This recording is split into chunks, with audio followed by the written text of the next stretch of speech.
हर हर महादेव दोस्तों। मैं मंदिर में आई, पूजा की, फिर उसके बाद मैंने वीडियो बनाया।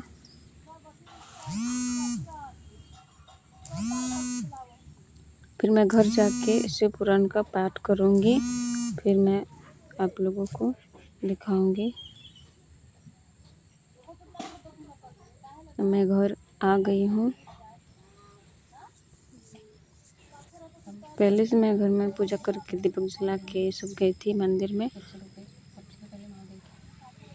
मुझे कहीं बाहर जाना था, इसीलिए मैं मंदिर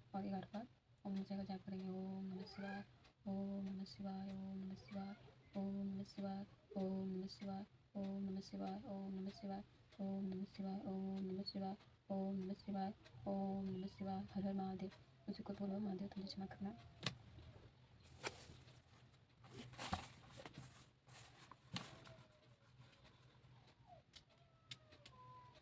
साक्षात दूसरे रुद्र को समान प्रतीत होने वाले उन चारों दूतों को देखकर धर्मराजन ने उनका विभूषण पूजन किया और ज्ञान दृष्टि से देखकर सारा वृत्तांत जान लिया। उन्होंने भय कारण भगवान शिव के उन आत्माओं को दूतों को कोई बात नहीं पूछी, उल्टे उनकी ही सभी पूजा एवं प्रार्थना की। तत्पश्चात शिवदूत ने कैलाश चले गए। वहां वह पहुंचकर उन्हें उस ब्राह्मण दशासागर सांबा शिव हाथों में दे दिया। सौनक जी ने कहा, महाभाग सूतक जी, आप सर्वज्ञ है, ममतम आपकी कृपा प्रसादन में मैं बाहर कृतज्ञ हुआ। इस इतिहासों को सुनकर मेरा मन अत्यंत आनंद निमग्न हो रहा है। अतः अब भगवान शिव प्रेम बढ़ाने वाली शिव संबंधी दूसरी कथाओं को भी कहिए। सूतक जी ने बोले, सौनक जी सुनो, मैं तुम्हारी सामान्य गोपनीय कथा वस्तु भी वर्णन करूंगा, क्योंकि तुम शिव भक्ति में अनुग्रह तथा देवदाताओं को श्रेष्ठ समुदाय अग्रवान्वित श्रेष्ठ समुद्र को निकटवर्ती प्रदेश में एवं वाकाल नामक ग्राम है, जहाँ वैदिक धर्म विभूषण पाप मुक्ति ध्रुज निवास करते हैं।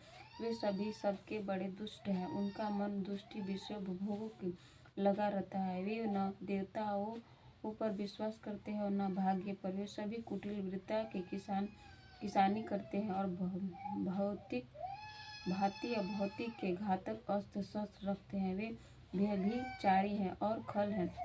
ज्ञान सौभाग्य तथा सर्वदा सेवन है, मनुष्य के लिए परम पुरुषार्थक है। इसका बातों को वे बिल्कुल नहीं सुनते हैं। वे सभी पशु बुद्धि वाले हैं। जहाँ दिव्य हो वहाँ उनके अन्य वर्ण विषयों को क्या कहा जाए। अन्य में वर्ण लोगों भी उनके ही भौतिक उत्कृष्ट विचार को रखने वाले धर्म विभूषण एवं खल है। वे सदा कुर्म कर रहते हैं और नित्य विभोगों को भोगों में ही डूबे रहते हैं। वहाँ की सब स्त्रियां भी कुटिल स्वभाव की है, स्वच्छ चारणी, पापसक्त, कुशील, विषयचारी और व्यभिचारी है, सदा विवाह तथा सदा सचारी, सर्वथा शून्य है तथा इस प्रकार वह दुष्टों को ही निवास है। उस वास्कल नामक ग्राम में किसी समय एक बिंदु नामधारी ब्राह्मण रहता था। वहाँ बड़ा अधम था, दुरात्मा और महापापी था। यापी उसकी स्त्री बड़ी सुंदर थी, तो भी वह कर्म पर ही चलता था। उसकी पत्नी नामक चंचुला था। वह सदा उत्तम धर्म पालन करने लगी रहती थी। वे उसे छोड़कर वह दुष्ट ब्राह्मण वैसायागामी हो गया था। उस तरह कुकर्म करने लगे हुए उस बिंदु के बहुत ही वर्ष व्यतीत हो गए। उसी समय स्त्री चंचुला का काम पीड़ित होने पर भी धर्म नाशक के भय से कलेश होकर भी दिनभर घातक काल में धर्म भ्रंश नहीं हुआ, परंतु दुराचारी पति आचार्य के प्रभावी हो गए। आगे चलकर वह स्त्री दुराचारी हो गई और इस तरह दुराचारों में डूबे रहते हुए उनका मूढ़ी चित्र वाली पत्निका का बहुत सा समय व्यर्थ हो गया। दंड शूद्र जाति वैश्य पति बना हुआ वह दुष्टि बुद्धि वाले दुष्टि ब्राह्मण बिंदु समुदाय के मृत्यु को प्राप्त हो गया, नरक में जा पड़ा।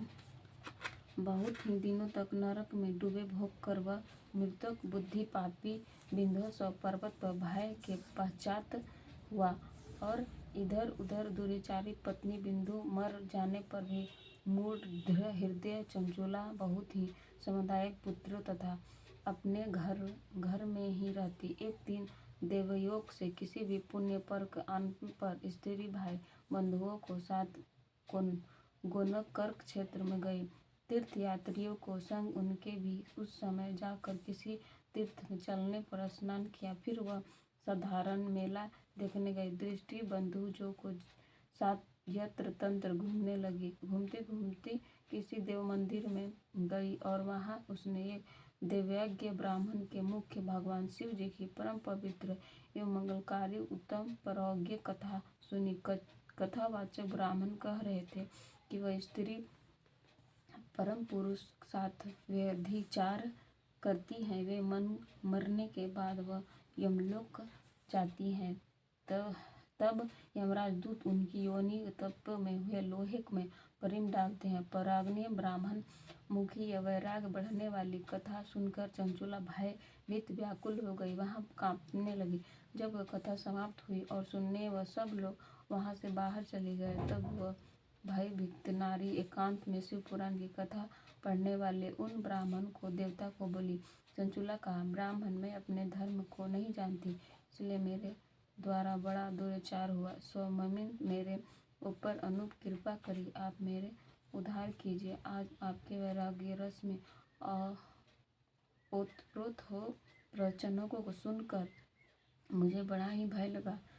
मैं कांप उठी और मुझे इस संसार में वैराग्य हो गया। मुझे बूढ़ी चिंता होने वाली पापनियों को धिक्कार है।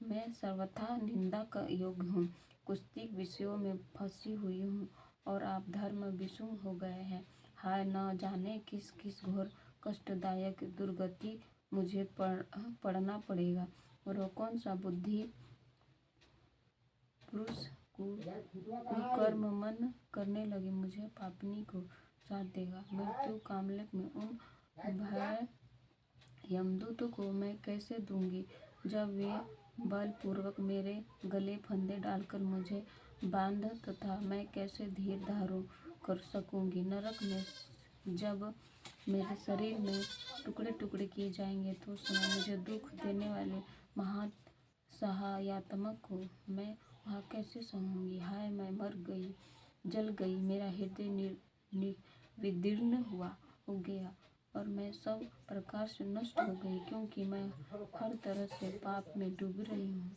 ब्राह्मण,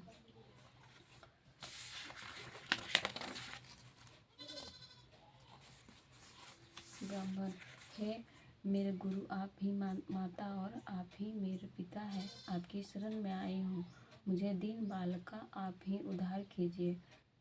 सूतक जी ने कहा, सनक जी, इस प्रकार सुनो। खेद और वैराग्य युक्ति चंचुला ब्राह्मण देव दोनों चरणों को गिर पड़ी और तन उन बुद्धि को ब्राह्मण कृतापूर्वक उन्हें उठाया। और उस प्रकार ये हम अध्याय 2 और 3 में कल पढ़ेंगे। इसलिए मैं अभाग्य हमारे कि हम शिव पुराण पढ़ने बैठे हैं। महादेव, मुझे कोई भूल हो तो क्षमा करना मुझको।